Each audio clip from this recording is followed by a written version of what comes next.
आज का सवाल नॉन कोऑपरेशन मूवमेंट 1921 से रिलेटेड है।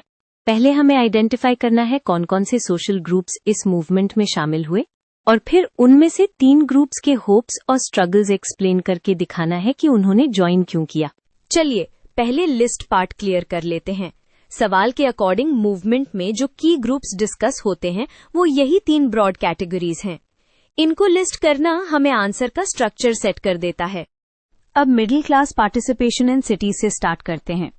सोचिए, urban middle class, students, teachers, lawyers, small traders, इनको सबसे ज्यादा हिट क्या कर रहा था?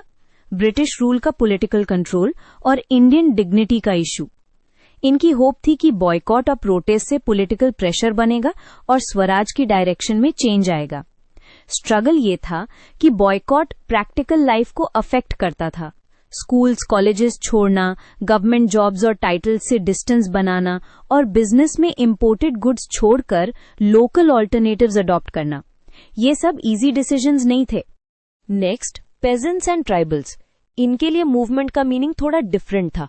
ये लोग डेली एक्सप्लॉयटेशन फेस कर रहे थे। पेजेंट्स को लगता था कि अगर ब्रिटिश सिस्टम को चैलेंज किया जाए तो टैक्सेस कम होंगे, लैंडलॉर्ड और मनी लेंडर का प्रेशर घटेगा और अनफेयर प्रैक्टिसेस रुकेंगी। ट्राइबल्स के केस में होप ये थी कि फॉरेस्ट्स पर उनका ट्रेडिशनल एक्सेस वापस मिले और फोर्स्ड रिस्ट्रिक्शंस और बेगार टाइप डिमांड से रिलीफ हो। स्ट्रगल ये था कि ग्राउंड रियलिटी में अथॉरिटीज और लोकल पावरफुल ग्रुप्स का ऑपोजिशन स्ट्रांग था और मूवमेंट की पॉलिटिकल गोल्स और लोकल डिमांड्स कभी कभी मैच नहीं करते थे, जिसे डिसअपॉइंटमेंट और रिप्रेशन दोनों फेस करना पड़ा। अब प्लांटेशन वर्कर्स, इन प्लांटेशंस में वर्कर्स के लाइफ का core issue freedom of movement था।